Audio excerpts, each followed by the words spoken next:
Modelos de desenvolvimento sustentável. Temos dois modelos, o fraco e o forte. O desenvolvimento sustentável fraco, ele tem como objetivo o crescimento do capital total em todas as suas dimensões. Aqui, no exemplo dessa aula, nós vamos considerar apenas três dimensões, as básicas, do triplo bottom line, natural, social e econômico. Mas as ideias que nós vamos falar aqui, nós podemos ampliar se você utilizar outros autores que consideram várias dimensões, mais de três, né? 4, 5 até 7. Então, só para passar a ideia das três dimensões, e para a sustentabilidade fraca, o importante é o crescimento da soma dos capitais da três.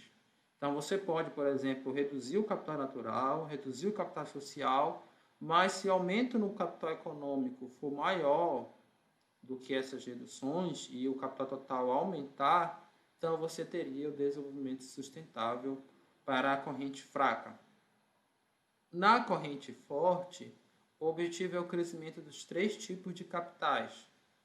Ou seja, não adianta você reduzir o capital natural e aumentar o econômico. Você tem que aumentar sempre nos três tipos, ou 4, ou 5, ou 7, conforme aí o critério que você está utilizando, os autores que você está utilizando para balizar sua análise operacional do desenvolvimento sustentável.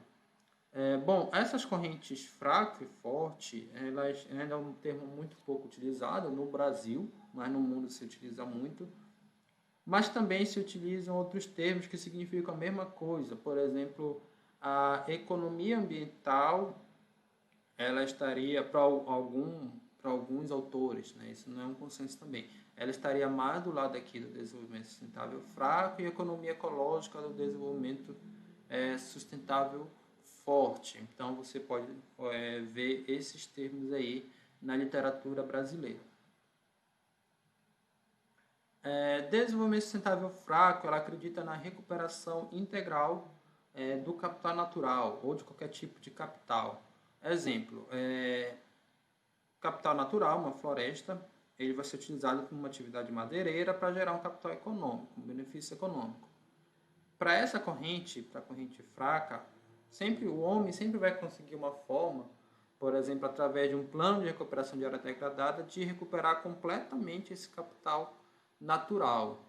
Então, ele ganha um benefício econômico, parte desses recursos ele destina para o bem-estar social, parte ele destina para o plano de recuperação de áreas degradadas. E essa parte faz com que o capital natural ele volte aqui completamente ao seu estado inicial. Para o desenvolvimento sustentável forte, não. Essa recuperação ela é parcial, ou seja, nunca ela vai ter integral, sempre vai ter uma perda. O mesmo modelo, você tem um capital natural, uma floresta, uma atividade madeireira, gerando benefício econômico, parte desse recurso você faz um plano de recuperação de área degradada, no entanto, você não consegue recuperar tudo que foi desmatado, você só vai conseguir recuperar uma parte. Então, essa recuperação ela nunca vai ser integral, sempre parcial para a corrente forte. Para a corrente fraca, você tem a reversibilidade sem limite, o mesmo exemplo anterior, só que o desmatamento ele não ocorre em toda a área, ele vai correndo em diferentes percentuais da área. Então, para a corrente fraca, se você desmatar 20, 50, 80 ou 100% da área, você sempre vai conseguir recuperar, através desses mecanismos aqui de uso do capital econômico, a totalidade da área que você desmatou. Então, não existe reversibilidade, limite de reversibilidade dos impactos ambientais. Para o desenvolvimento sustentável forte, sim, existe um limite.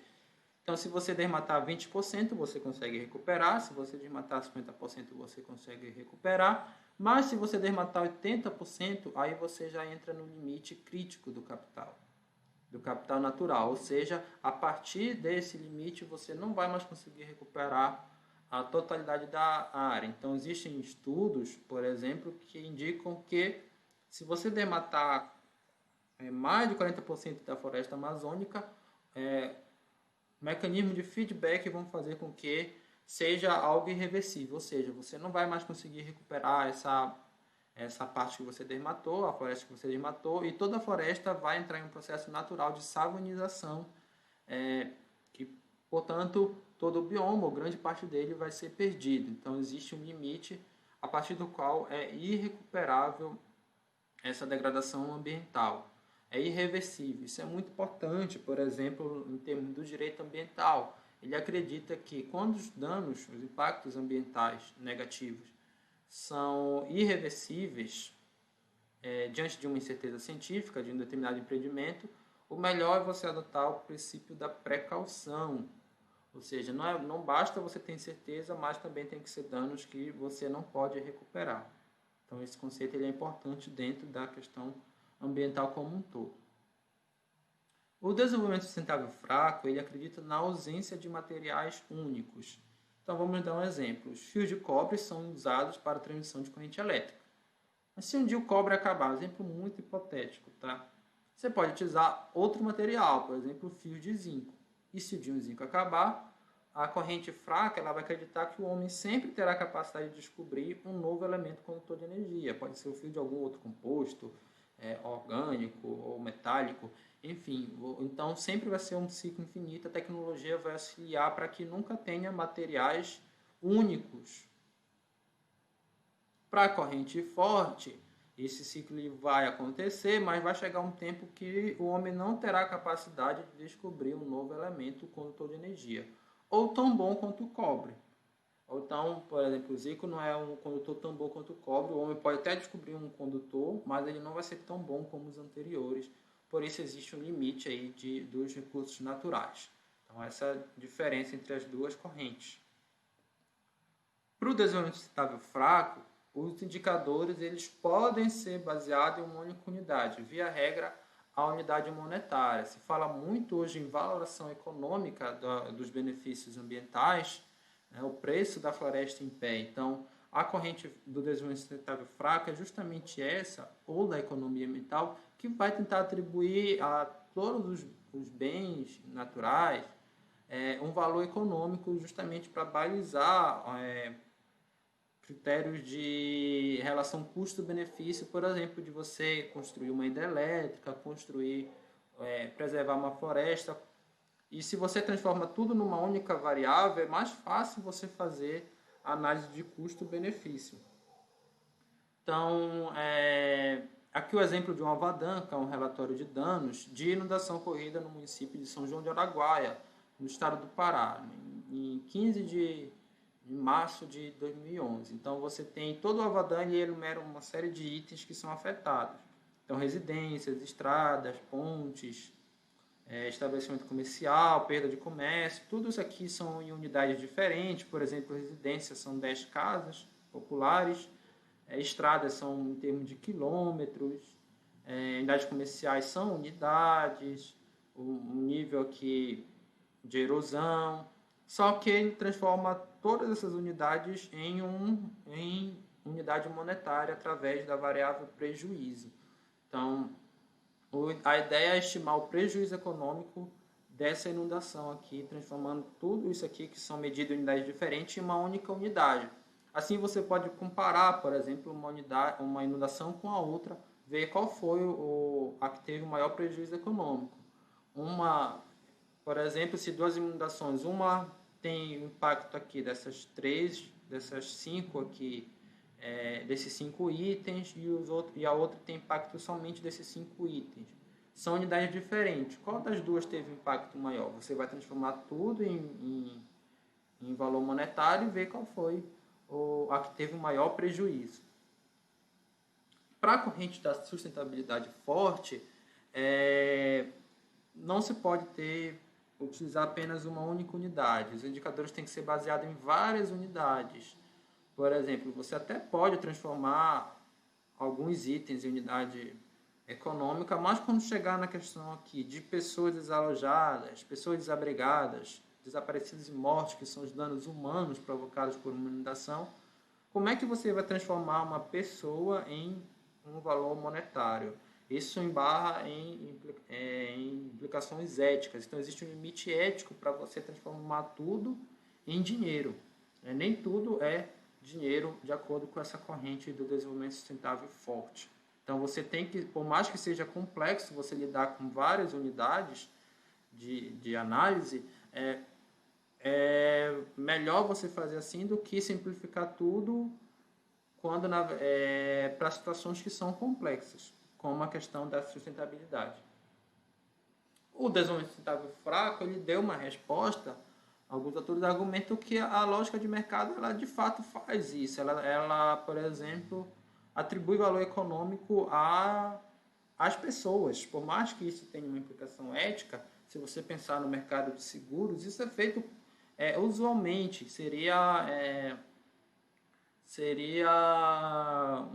algo falso, algo hipócrita a gente dizer que a sociedade não faz isso.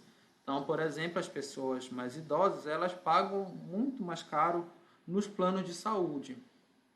Porque o risco de morte ele é maior para as pessoas idosas. Ou o risco de doença, né? No plano de vida, no caso, ela paga mais alto, e no plano de saúde, por conta do risco de doença. Se a gente pegar os seguros de carro, eles são maiores para as pessoas mais novas. Por quê? Geralmente, pessoas mais novas têm menos experiência no volante, também consomem bebida alcoólica, o que aumenta a probabilidade de acidente de trânsito e perda de veículo. Portanto, tem que compensar aí com um preço de seguro maior. Então, isso é feito comumente aí na sociedade, essa questão de atribuir valor econômico às pessoas. Então, alguns indicadores no Brasil, o IBGE, ele utiliza, por exemplo, na variável ambiental, gases de efeito estufa, poluição urbana, uso de fertilizante, desmatamento, qualidade, destinação de lixo, espécies extintas ou ameaçadas, queimadas e incêndios florestais. Social, crescimento populacional, distribuição de renda, mulheres no mercado de trabalho, mortalidade infantil, taxas de AIDS, taxa de alfabetização, taxa de escolaridade e desnutrição. E no econômico, PIB per capita, balança comercial, grau de endividamento, consumo de energia, reciclagem, a participação de fontes renováveis, consumo mineral per capita e vida útil das reservas de petróleo e gás. Então, o IBGE está pegando aqui a publicação de indicadores de desenvolvimento sustentável. Ele defende que você não pode transformar tudo em variável econômica. E, na verdade, dentro das próprias dimensões, você pode ter vários, como posso dizer, parâmetros que são medidos em diferentes unidades. Então, você faz uma gestão, digamos assim, mais complexa. E indicadores, para toda e qualquer ciência, indicador é uma medição representativa de um determinado fenômeno. Você tem um fenômeno complexo, como o desenvolvimento, e um candidato a indicador, a um número representativo desse fenômeno, por exemplo, o PIB. Mas todo indicador ele possui problemas, porque ele não é o fenômeno em si, ele só é uma representatividade e pode ter um erro entre o indicador e o fenômeno. Então, vamos considerar esse autor, que é o Cashmore, esse quadro baseado nesse autor, vai estar no final das referências dessa apresentação, dessa aula como um todo.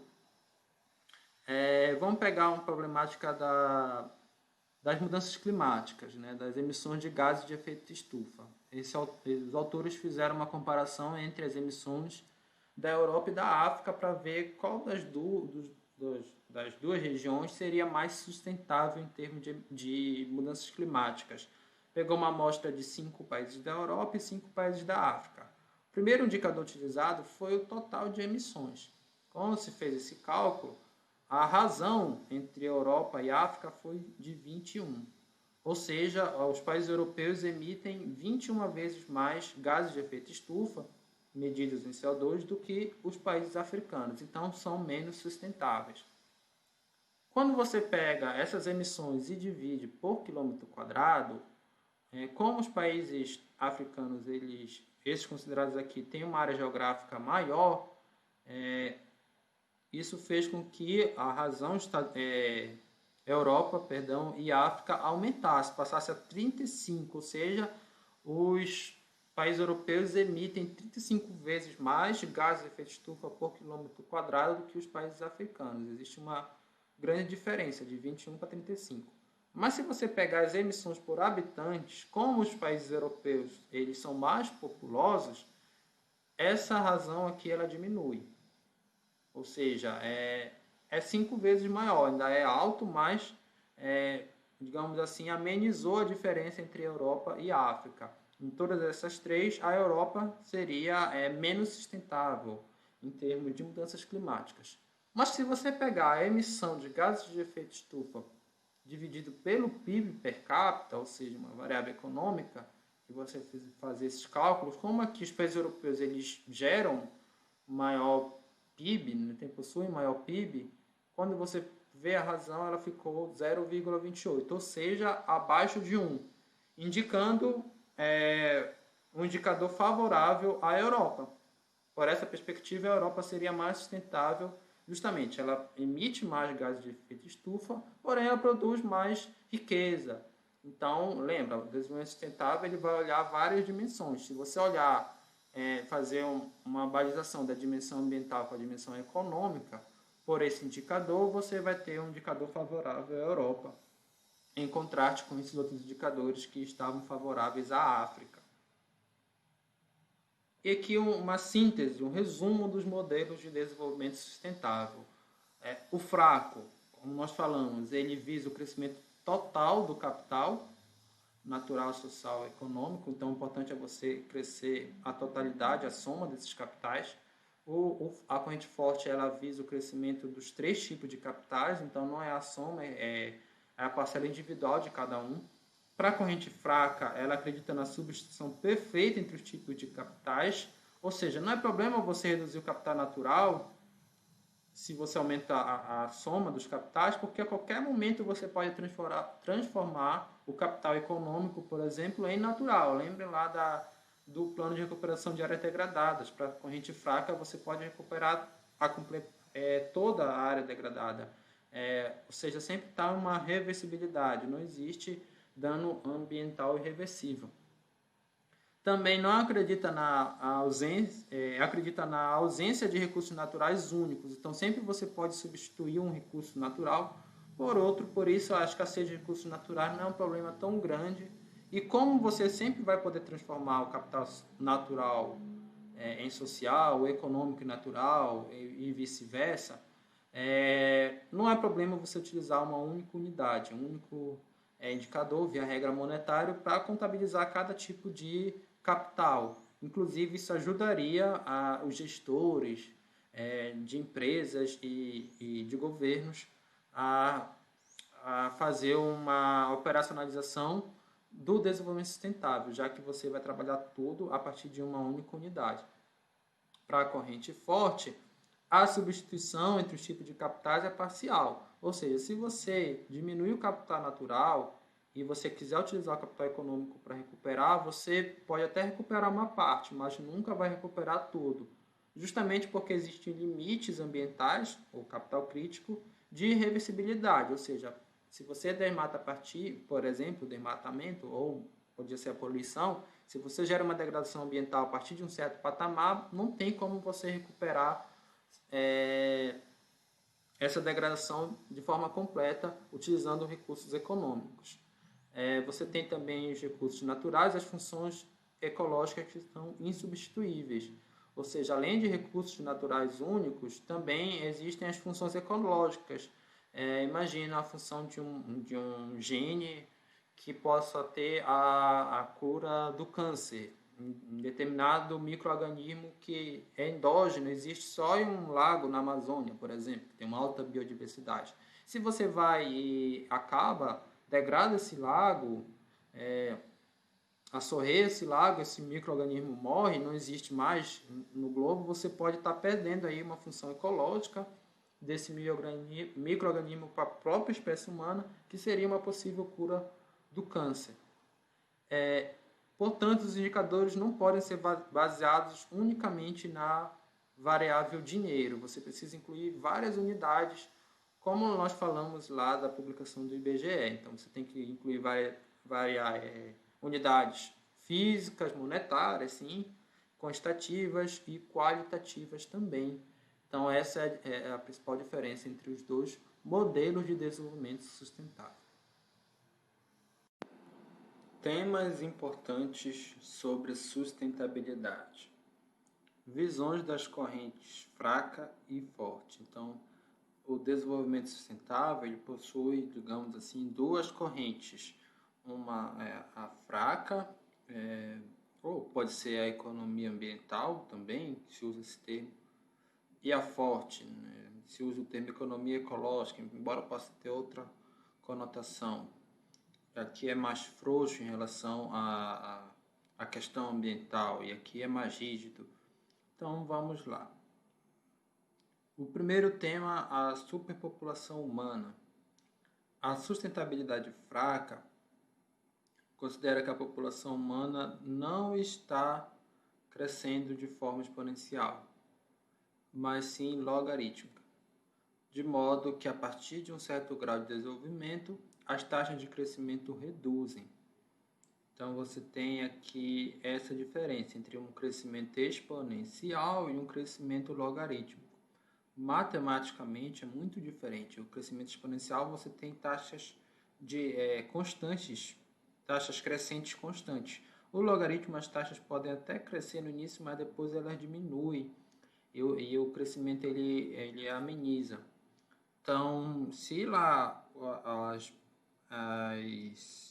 catástrofes previstas pelo relatório do Clube de Roma eram com base num crescimento exponencial, essa corrente da sustentabilidade fraca acredita que a população humana ela cresce de forma logarítmica. Então, esse crescimento populacional não é algo tão grave quanto se propaga.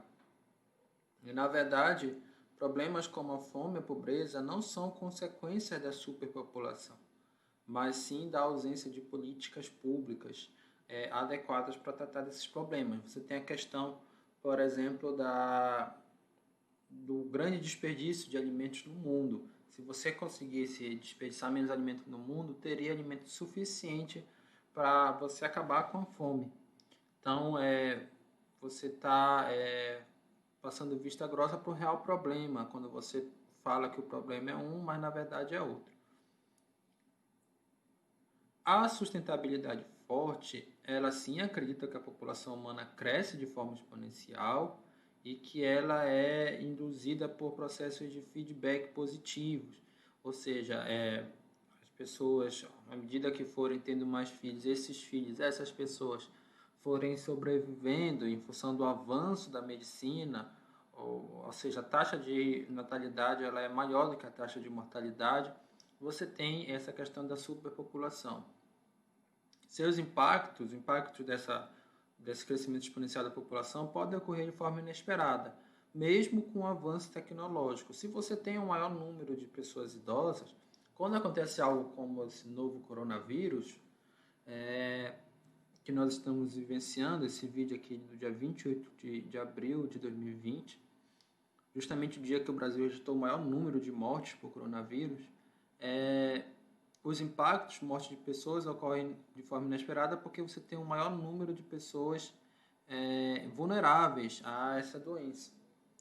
Então, ele diz que o colapso da superpopulação com os desequilíbrios ecológicos ocorre dessa forma, mortalidade em massa, guerras, conflitos e tudo mais. Então, são grandes o risco da população humana ultrapassar a biocapacidade do planeta, causando consequências negativas para os sistemas sociais e ecológicos. Se nós pensarmos no coronavírus, ele pode ser visto como um desequilíbrio ambiental, né? A população humana cresceu e aí passou a gente pensa na questão da China, eles passaram a degradar os habitats naturais dos morcegos que eles comem na China, que é uma possível causa, né, desse novo coronavírus, um possível início. Então, esses morcegos saíram dos seus habitats e desenvolveram aí essa doença. Então, é um desequilíbrio ecológico. E aí você tem aqui essa... Então, não é meramente os recursos naturais, você tem também essa questão ecológica que causa desequilíbrio para o homem. É como se esse vírus fosse uma resposta da natureza. Se a gente citar lá a hipótese de Gaia, do James Lovelock ele fala muito disso, que a natureza ela também responde a tudo que o homem faz, uma resposta da natureza à superpopulação humana, um mecanismo de controle da superpopulação, digamos assim. Claro, um mecanismo que para nós é muito doloroso. Imagina quem está perdendo aí seus familiares. Então você tem aqui a população humana e a capacidade do planeta, a população humana ultrapassando a capacidade do planeta e isso causando essas crises. Aumento do consumo e escassez dos recursos naturais. A sustentabilidade fraca, ela considera que o aumento do consumo humano é compensado pelo desenvolvimento tecnológico e maior eficiência dos processos produtivos. Desde meados do século XX, por exemplo, a produtividade e a vida útil das reservas minerais vem aumentando, enquanto que o preço vem reduzindo. Então, isso aqui é o número de alumínio disponível, né? Toneladas de alumínio disponível, ferro e cobre. Então, tudo vem aumentando. O que é isso? É o desenvolvimento tecnológico que tem feito com que esses minerais eles se tornem mais acessíveis. Perdão, não é mineral não, mineral é outra coisa. Esses elementos se tornam mais acessíveis, que vêm dos minerais. Então, só a gente pensar na situação do petróleo, do pré-sal no Brasil. Então, lá no início do século XX, a reserva de pré-sal sempre teve lá no litoral brasileiro, mas a gente não tinha tecnologia para acessar ela. Quando a Petrobras desenvolveu essa tecnologia, aí sim o petróleo pôde ser acessível, então as reservas acessíveis, que é esse indicador, aumentaram. Quando você aumenta a oferta de qualquer coisa, pela lei da oferta e da demanda, o preço dela cai. Foi justamente isso que foi verificado aqui com todos esses elementos aqui, com os recursos minerais de forma geral, né? Esses elementos que vêm de recursos minerais. Então, o Lomborg ele verificou essa tendência para outros recursos, como ouro, prata, zinco, enxofre, fósforo, potássio. E o zinco está de novo aqui, não deveria estar. Então é uma tendência geral de queda dos preços desses recursos, contrastando essa ideia de escassez dos recursos naturais. Você teve aí na década de 80 uma grande aposta que ficou conhecida entre um ambientalista, que foi o Ehrlich, e um empreendedor, que foi o Julian Simon. Então, o ambientalista ele dizia que o preço das commodities minerais iria aumentar justamente em função da escassez. O empreendedor disse que não, queria reduzir por conta da tecnologia. Eles apostaram na década de 80 ou no período de 10 anos de longo prazo para ver como é que se comportaria esse preço, se no final de 10 anos o preço ia estar maior ou menor. E o preço realmente estava menor. Então quem ganhou foi o empreendedor. Além disso, se a gente pensar na Terra, ela tem um espaço limitado, mas já existem iniciativas de mineração interespacial. A NASA fez uma missão a um asteroide com depósitos metálicos que podem valer quadrilhões. Estimativa apenas do ferro contido nesse asteroide são 10 mil quadrilhões de dólares. A economia global, considerando todos os países, são 80 trilhões. Então, é um número muito maior de riqueza que tem só num asteroide. No único asteroide tem mais riqueza do que na Terra inteira, do que foi produzida pelos países inteiros. Não na Terra, mas do que foi produzido por todos os países. E aí você tem várias empresas e iniciativas de exploração interespacial. Um dos caras que mais investe nisso é o Jeff Bezos, o dono um dos donos da Amazon, melhor dizendo, o principal dono da Amazon, e o homem mais rico do mundo também. Está investindo de forma pesada aí nessa exploração espacial com visas a recursos naturais. Então, se tinha aquela ideia de que os recursos naturais se limitavam à Terra, com a exploração interespacial, essa ideia cai por água abaixo, vai caindo aos poucos por água abaixo, e você já pode explorar recursos minerais aí no espaço. Já tem alguns indícios de que isso pode acontecer daqui a alguns anos. quase que traçando um paralelo com as grandes navegações ali do século XIV, XV ou até antes. Então, esse asteroide ele não contém apenas ferro, mas também níquel e metais preciosos. Então, imagina o tanto de metais preciosos que tem nesse asteroide. A sustentabilidade forte, ela vai dizer que o consumo humano cresce de forma extraordinária e pode ocorrer sim uma verdadeira crise se países como a China e a Índia atingirem o nível de consumo norte-americano. Aqui está o gráfico, o país desenvolvido aqui tem esse nível de consumo, os menos desenvolvidos têm esse nível. O que vai acontecer se todos eles ficarem aqui no nível dos países desenvolvidos? Você vai ter uma grande pressão por recursos alimentícios, por exemplo. Se os chineses, os indianos começarem a comer bastante McLanche, por exemplo, né? Na Índia existe McLanche, mas ele não é de boi, porque o boi é um animal sagrado, ele é de frango. Mas se os indianos começarem a ter esse hábito, com a população que tem China e Índia, aí já tem quase 40% da população mundial, vai ter uma verdadeira bomba de consumo. Isso vai causar uma pressão sobre os recursos naturais. Além disso, a corrente da sustentabilidade forte acredita que não se pode ter uma fé cega na tecnologia. Porque o acesso à tecnologia é desigual e pode ser utilizada de forma positiva ou negativa. A forma negativa que nós conhecemos, a história já provou isso, foi a própria bomba de Hiroshima e Nagasaki. Então, tecnologia não vem só para o bem, também pode vir só para o mal, e ela não está acessível a todos.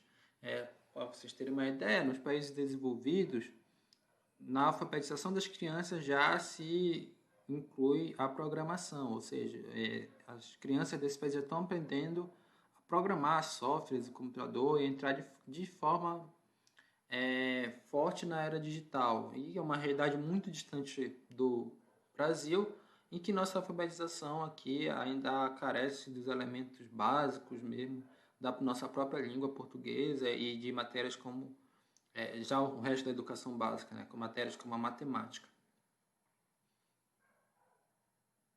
Desigualdade e pobreza. A sustentabilidade fraca acredita que a desigualdade é uma condição necessária para incentivar a atividade produtiva. Então, ela não tem uma visão tão pessimista da desigualdade.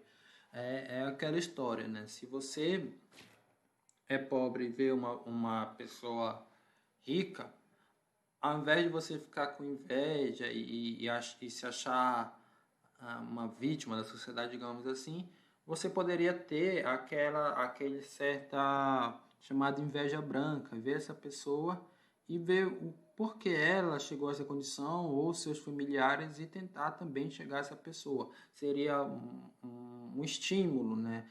A desigualdade no mundo ela é um estímulo para a produtividade. Então ela é algo bom e não ruim como se pensa.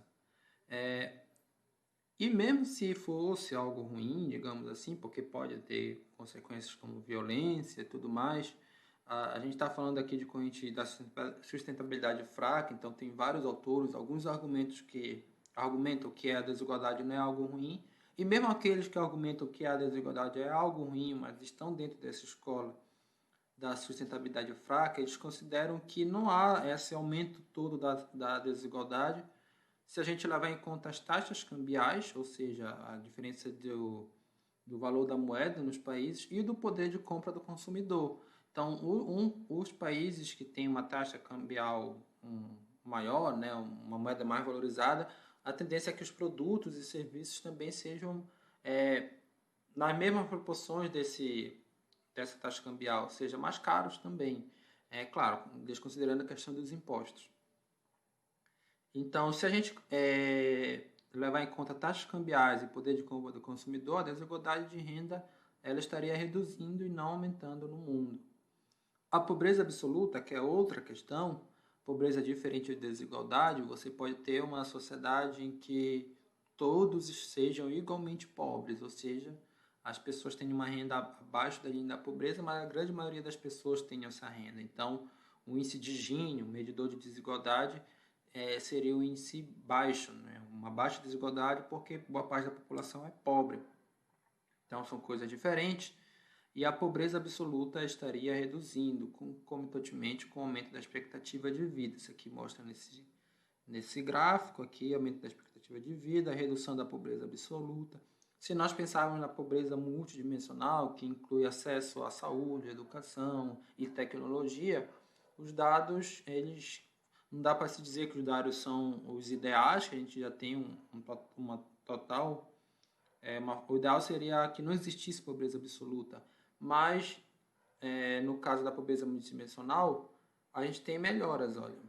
Em 2000, apenas 6% das pessoas tinham acesso à internet, e em 2015 passou a 43%.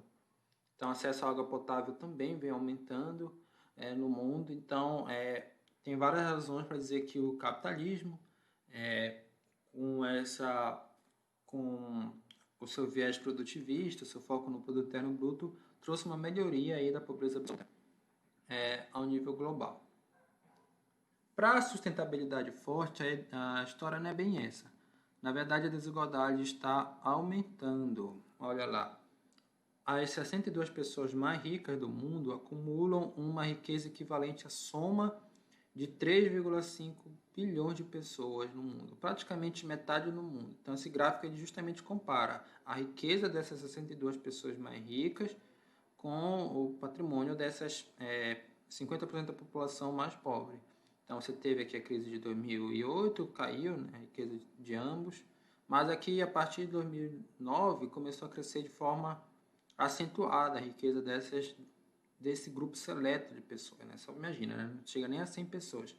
E a tendência é que isso cresça e isso se torne, isso também caia, ou seja, a riqueza dessas 62 pessoas, em 2015, equivaliam a 50% das pessoas mais pobres. Depois de 2 anos já era 60%, depois 70%, então cada vez mais a riqueza estaria concentrada num grupo seleto de pessoas. O que é muito ruim do ponto de vista moral, né? Você ter aí boa parte da população passando fome, sem acesso a saneamento, enquanto que outros concentram metade da riqueza do mundo. E esse crescimento do poder econômico está interferindo de forma negativa no processo democrático e político, em virtude do aumento dos lobbies e das manipulações políticas das informações. Aqui nós temos vários lobbies no Brasil, por exemplo, o lobby do agronegócio, e a chamada bancada ruralista. Não estou falando que é algo ruim, mas que existe sim uma pressão maior dessa bancada formada por pessoas que estão aí no nível mais rico, né, na classe mais rica da população. E não existem vários lobbies, né, a bancada da bala, os lobbies do petróleo e assim por diante. Então, justamente, o poder econômico ele não vem sozinho, ele vem também com um certo poder político e de controle do Estado. Então, o Estado faz políticas para beneficiar as pessoas mais ricas.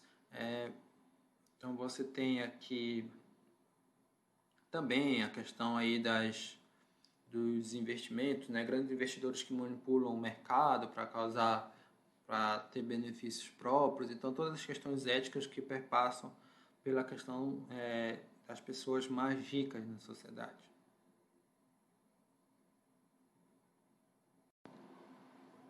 Degradação ambiental e agrotóxicos. Sustentabilidade fraca, ela acredita na chamada curva de Kurtnes ambiental. Kurtnes, ele é um economista russo que criou a metodologia de mensuração do PIB. Então, ele considerava que o PIB, no longo prazo, ele causaria uma melhoria do bem-estar social. Ele pegava de indicadores sociais, como desigualdade e pobreza. Então, no curto prazo, a desigualdade e a pobreza aumentaria, mas no longo prazo, depois ela cairia seguindo uma forma de U invertido, uma equação de forma de U invertido, uma equação de segundo grau. Depois, na década de 90, essa ideia foi extrapolada também para a questão da degradação ambiental, então a chamada curva de Kurtnes ambiental. O que é isso? Num primeiro momento, nos países mais pobres e menos desenvolvidos, a riqueza o aumento do PIB per capita é provocado por uma industrialização. E sim, de fato, a degradação ambiental ela aumenta. Degradação ambiental é um termo genérico, aí você pode incluir desmatamento, poluição ambiental, poluição dos recursos hídricos, entre outras coisas. Então, a industrialização faz com que a degradação ambiental aumente e aí a população vai saindo aos poucos da situação de pobreza também. Quando chega em um determinado ponto, de acordo com esse modelo, as pessoas têm mais acesso à educação, portanto seriam ambientalmente mais conscientes, as tecnologias elas avançam e são mais limpas, portanto a degradação ambiental iria começar a cair. E aí você tem aqui, por exemplo, cada ponto desse é um país e mostrando essa tendência aqui de comprovação, digamos assim, da curva de Curtins ambiental. E, inclusive os agrotóxicos iriam estar aqui nesse sentido, né? De que aumentam a produtividade, e se você pegar o indicador produtividade por impacto ambiental, seria um indicador mais favorável ao uso de agrotóxicos e da engenharia genética como um todo também. Além disso, os problemas de saúde gerados por agrotóxicos, embora muito enfatizados pela mídia, são irrelevantes diante de problemas maiores, como o tabagismo e o acidente de trânsito. Então, você pega aqui uma comparação da morte por acidente de trânsito e da morte por agrotóxicos, você tem um número muito maior por 100 mil habitantes, né, de morte de trânsito. Então, você dá muita ênfase aqui à questão dos agrotóxicos, quando na verdade você deveria se preocupar com outras coisas que estão matando mais, como o trânsito.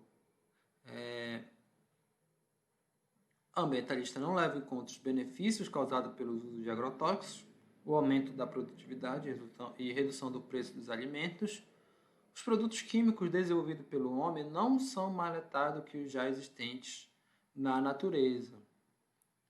Então, a maioria dos científicos, no entanto, concentra-se em maléfico apenas dos agrotóxicos, porque existe uma variedade de produtos, digamos assim, né, tanto naturais como artificiais, por conta do agrotóxico, mas os estudos se centram sempre nos agrotóxicos.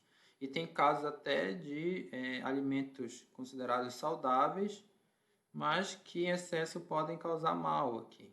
Ou seja, qualquer coisa em excesso faz mal. Se você vai estudar agrotóxico, é claro que vai ser sempre uma quantidade de excesso que vai causar mal, tanto de agrotóxico como para qualquer recurso natural, digamos assim, qualquer alimento natural.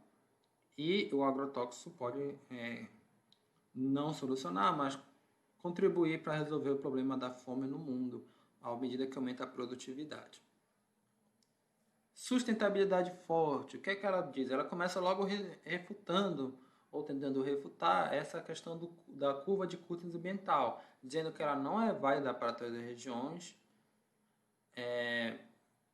mas apenas para os países desenvolvidos. Além disso, a degradação ambiental proporciona nada em um lugar pode gerar riqueza em outro. Então, você tem aqui, por exemplo, os Estados Unidos acima da curva, mas já na parte de riqueza, a gente pode dizer que essa riqueza que os Estados Unidos possui, ela também foi alcançada mediante degradação ambiental em outros países, a qual os Estados Unidos, por meio das empresas, fizeram investimentos. Então, essa questão de que a degradação ambiental nos países pobres, elas podem proporcionar riqueza nos países ricos. E, portanto, que isso seria a causa do chamado efeito custo ambiental. Não que esse processo seria linear, né? Mas que é falsa a ideia de que você aumentando a riqueza, no longo prazo você vai degradar menos o meio ambiente, né? Essa interpretação aqui da curva ela é falsa. Além de afetar a saúde humana, os agrotóxicos contaminam os rios e lençóis freáticos, causando desequilíbrios ecológicos. Agrotóxicos reduzem a resistência do sistema imunológico e aumentam a vulnerabilidade a outras doenças. Então, quando a gente compara agrotóxico com doenças de acidente de trânsito, acidente de trânsito. O acidente de trânsito, a causa está clara, foi um acidente de trânsito. o agrotóxico nem sempre, ele pode primeiro reduzir o sistema imunológico e para depois ser um dos fatores que contribuem para a morte de outra doença. Não é algo tão direto, morreu de agrotóxico. Não, morreu devido a alguma doença que foi agravada pelo consumo de agrotóxico. Então é muito mais difícil você separar, você distinguir uma coisa da outra, de você medir as causas por agrotóxicos do que por acidente de trânsito. Então, por isso a medição do número de mortes causada por ele é muito mais difícil do que no caso do acidente de trânsito.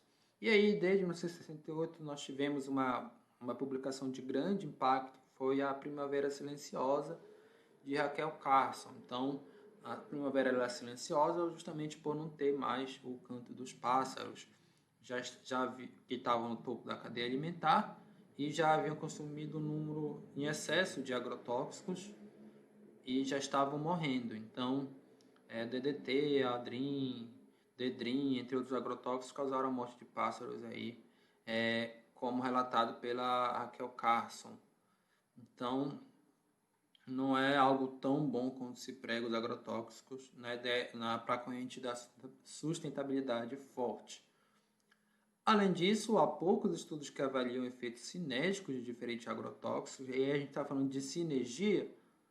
Sinergia vem da teoria dos sistemas, e por essa teoria, por exemplo, 1 mais 1 pode ser igual a 3.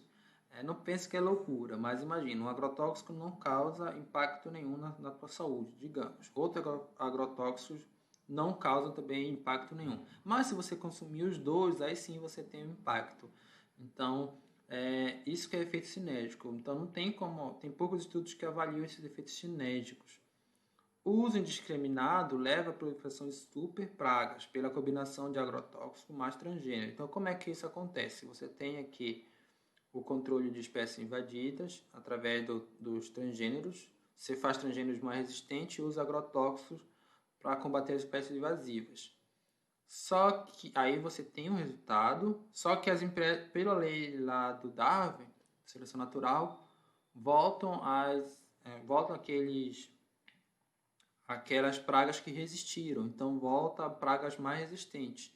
E aí você tem que fazer um melhoramento genético da plantação, da sua plantação, e usar agrotóxicos mais fortes. Isso cria um ciclo vicioso. Cada vez mais você vai ter que investir em engenharia genética e em agrotóxicos cada vez mais fortes, só que esse agrotóxico ele não fica só na plantação. Ele é levado pelos lençóis freáticos e na própria cadeia alimentar e, em última instância, vai alcançar os animais que estão no topo da cadeia alimentar. São justamente as aves e nós, os humanos. Então, eles voltam para a gente. Esse é o grande problema. Voltam cada vez mais fortes para os nossos organismos e causam aí consequências à nossa saúde. Por fim, esse discurso de aumento da produtividade é usado para a manutenção do poder econômico de grandes corporações, e não no desenvolvimento de alternativas como a redução do desperdício. Você tem 1/3 dos alimentos produzidos no mundo são desperdiçados, enquanto 840 milhões de pessoas passam fome. A agricultura familiar e a permacultura. Então, seriam alternativas mais sustentáveis que manteriam uma produtividade e também um rendimento melhor para pequenos agricultores em vez de grandes corporações. Então, seria mais viável do ponto de vista sustentável do que você usar agrotóxico. Mudanças climáticas. A sustentabilidade forte, ela tem, digamos assim, várias correntes que versam sobre as mudanças climáticas. Uma delas é uma corrente cética, que ela simplesmente não acredita que isso seja um problema. Ela diz que essas mudanças climáticas são causadas por processos naturais que sempre atuaram ao longo de toda a história da Terra, os 4,6 bilhões. E que a influência das emissões antrópicas são ínfimas. Você pega vários gráficos que tem aí da história da variação da temperatura na Terra, e em vários períodos da história já foi maior do que a temperatura atual, e que, portanto, isso é um processo natural que ocorre, e ele é cíclico. Esse discurso alarmante das mudanças climáticas tem um grande apelo midiático e é usado pela indústria nuclear e pelos países que já possuem tecnologia de baixa emissão. Ou seja, seria aquele velho neocolonialismo. Como eles já possuem essa tecnologia, eles encontram um obstáculo dos países pobres e em desenvolvimento ficarem dependentes dessa tecnologia. Ou seja, não vão poder se industrializar através da tecnologia padrão que emite CO2. Portanto, vão ter que comprar tecnologia mais cara e menos poluente, entre aspas, aumentando aí sua dependência dos países desenvolvidos. Tem também uma corrente que considera o custo-benefício. Essa corrente até considera que as emissões antrópicas podem influenciar o clima, mas que seus efeitos não são tão catastróficos quanto se pensa. Então não é uma corrente cética, mas é uma corrente, digamos assim, menos alarmista. Ele considera que o desenvolvimento econômico e tecnológico fará com que a sociedade, no futuro, seja mais resistente aos efeitos da mudança climática. Os ambientalistas não levam em conta os benefícios gerados pelos combustíveis fósseis.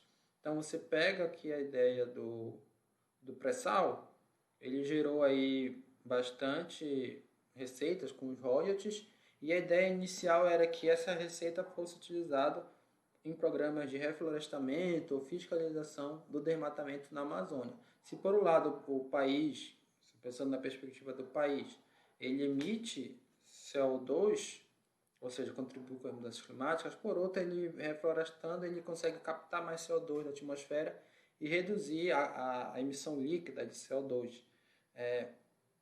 Então, essa ideia tem a cara daquela ideia que a gente falou anteriormente em outra aula da corrente do desenvolvimento sustentável fraco, da não reversibilidade, não, da reversibilidade sempre da troca de capital. Então, como sempre o capital econômico vai ser possível ser transformado em capital natural, você explorar o pré-sal para reflorestar uma floresta seria algo viável. A sustentabilidade forte, ela considera que não se pode excluir a influência antrópica das mudanças climáticas ocorridas nos últimos anos. Modelos estatísticos, eles mostram aí uma significância estatística relevante, portanto ela não pode ser excluída. Existem alternativas economicamente viáveis para a redução das emissões, como a energia solar e eólica. Então não é um discurso, se a gente reduzir as emissões, a gente vai perder os benefícios aí do petróleo, de outras formas de produção de energia, de produção de energia. Não, você tem como ter alternativas que inclusive são mais viáveis, só não estão aí mais fortes por conta de uma questão de lobby, de acordo com a corrente da sustentabilidade forte. Então tem aqui o lobby, a tirania do petróleo, mostrando como é que tem grandes corporações por trás que financiam essa corrente mais cética e mais de custo-benefício, da sustentabilidade fraca. A sustentabilidade forte também acredita que existem evidências muito plausíveis, como o derretimento de geleiras e aumento do nível do mar, que intensificam problemas como desastres naturais e desequilíbrios ecológicos. Isso que são danos irreversíveis. Pensa, a morte de pessoas provocadas por desastres naturais é um dano irreversível. Esse discurso cético tem manipulação da indústria do petróleo. Aqui o furacão Catarina foi o primeiro registro de furacão no Atlântico Sul. Até então não se tinha registro de furacão nessa região. Então essa anomalia, esse evento que é único, ele foi já uma consequência da instabilidade do clima provocada pelas mudanças climáticas. Então é isso aqui as principais referências dessa aula. Cast-Monte, indicadores de desenvolvimento sustentável, Lomborg e minha própria dissertação. Tá bom? Até a próxima.